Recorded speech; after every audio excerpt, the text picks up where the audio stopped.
I'm Lloyd Ling, Creative Director at Island Rock Entertainment. But today, as we stand on the precipice of the 2025 AI4IA conference powered by UNESCO, I want to take you on a journey that goes deeper than pixels and algorithms. We're living through what I call the Great Creative Reckoning, a moment where synthetic intelligence meets human imagination, where the very definition of creativity is being rewritten in real time. Picture this. It's 3 a.m. in a bedroom studio in Kingston.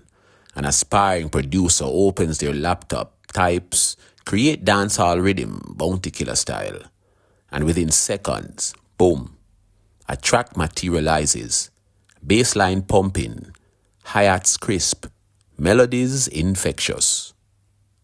Now multiply that by millions. Every bedroom, every coffee shop, every subway ride, AI churning out content like a digital sugar factory, sweet, addictive, and ultimately hollow. This is our new reality. Generative AI doesn't sleep, doesn't doubt itself, doesn't struggle with writer's block. It just produces endlessly, efficiently, impressively. But here's what keeps me awake at night. When everyone can generate everything, what makes anything special?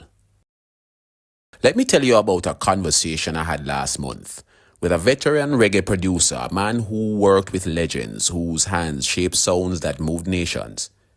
He played me 2 tracks, one crafted by AI in 30 minutes, another he spent 3 months perfecting with a young artist from Waterhouse. Can you tell which is which, he asked. Now honestly, on my first listen, I couldn't. That's when it hit me. We're not facing a technological problem. We're facing an authenticity crisis. Generative AI has become so sophisticated that it can mirror the surface of any genre, any style, any emotion. But mirroring isn't creating. Think of it like this. AI is the world's most advanced karaoke machine. It can sing any song perfectly, but it can never feel the heartbreak that birthed the blues, never experience the uprising that sparked reggae, and never feel the joy that created soca. But what if I told you there is another path? A way where technology doesn't replace the human touch, but amplifies it. Let me tell you my story. The creation of Mad World, the Caribbean's first AI film. Picture this. I'm a music producer. I've got melodies in my head, stories burning in my chest, but I've never held a professional camera, never owned film equipment, never stepped foot in a traditional movie studio. What I had was a vision of Caribbean sci-fi that nobody was telling, a dream that kept me awake at 3 a.m., determination thick as molasses, a good command of the English language, and most importantly, an ocean's worth of patience. Traditional filmmaking would have required millions of dollars, years of training, teams of specialists, but creative AI became my creative translator, not my creative source. I didn't ask AI to dream up my story. Mad World came from my consciousness. What I asked AI to do was help me translate the vision into visual language, hour by hour, prompt by prompt, revision by revision. The AI learned my narrative rhythms, understood the cultural weight of creative imagery, helped me visualize spaces that only existed in my mind. When I describe the emotional tone of a scene, the weight of cultural history mixed with digital hope, the AI helped me find the visual metaphors to express it. 7 weeks later, Mad World premieres worldwide on September 30th, not because AI made a movie, but because AI helped a songwriter with a vision become a filmmaker with a voice. That's the difference. Intimacy versus imitation. Partnership versus replacement. Let's be honest. We're drowning in an ocean of content while dying of thirst for meaning. We've created the most sophisticated content distribution system in human history, and somehow most of us feel more disconnected than ever. Why? Because content without context is just noise. I was in a music conference in Kingston last month, a room full of industry executives with conversations around content creation and engagement metrics. And I thought about my grandmother, how she hummed the same 3 songs while cooking. Songs that carried the weight of generations, melodies that held our family's history. She didn't create content, she carried culture. That's what we're losing in the rush to generate. Culture isn't produced, it's cultivated. Stories aren't manufactured, they're lived and then shared. Emotions aren't programmed, they're felt and then translated. Undeniably, the Caribbean has always been a creative laboratory, a place where cultures collide and birth new forms of expression. Reggae didn't emerge from a boardroom, it rose from the streets. Calypso wasn't focus grouped, it erupted from the people's need to speak truth to power through melody. Now we face a new test. How do we preserve the authentic creative spirit while embracing tools that can amplify our reach? Let me share what I'm seeing in our region, the Caribbean.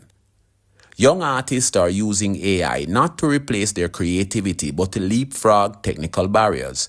A kid in Barbados with a smartphone and creative AI can now compete sonically with major label productions.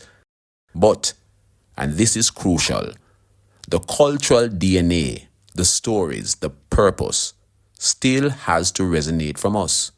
Yet, every creative person I know is grappling with the same questions. Will AI replace me? Should I embrace it or resist it? What's my role in a world where machines can create? The technology excels at expansion, not inception. But try to start with AI alone, and you get what I call beautiful nothing. Content that's aesthetically pleasing but emotionally vacant. You see, I've met 2 types of artists in this AI era. The resistors and the embracers. The resistors fear that technology will diminish their humanity, and the embracers sometimes get so caught up in the possibilities that they forgot their purpose. But there's a third path. The Renaissance artists. They understand that technology is just another instrument, like a guitar, like a paintbrush. It's not about the tool. It's about the hand that wields it and the heart that guides it. Think about Bob Marley. How he used electric instruments to amplify ancient Rastafarian messages, or hip-hop artists took turntables, machines designed for one purpose, and created an entire culture. Creative AI is our generation's turntable, a technology that can be transformed into something it was never designed to be. Here's what I believe. Every human soul carries what I call a soul code, a unique combination of experiences, perspectives, and cultural DNA that no algorithm can replicate. Our job isn't to hide this code from AI, but to use AI to amplify it. When a producer in Cuba collaborates with AI to create soundscapes that honor Afro-Caribbean traditions while exploring futuristic possibilities, that's not technology overriding culture. That's culture using technology as a bridge between past and future. The soul code cannot be generated. It can only be expressed. And when we use creative AI as a vessel for that expression, something magical happens. As we stand at this crossroads, I want to leave you with a challenge. The next time you interact with AI, whether it's generating a melody, writing a verse, or creating an image, even a poem, ask yourself, what part of my story am I bringing to this collaboration? What piece of my consciousness is contributing to the creativity? This future requires something from us, the strength to use these tools without losing ourselves to them and synthetic intelligence. That's the model. Human heart, artificial hands, but an authentic soul. The future of creativity isn't human versus machine. It's human with machine, guided by values we must never surrender. The next verse of human creativity is being written right now. So make sure your voice is in the harmony. It's Ling. I'm out.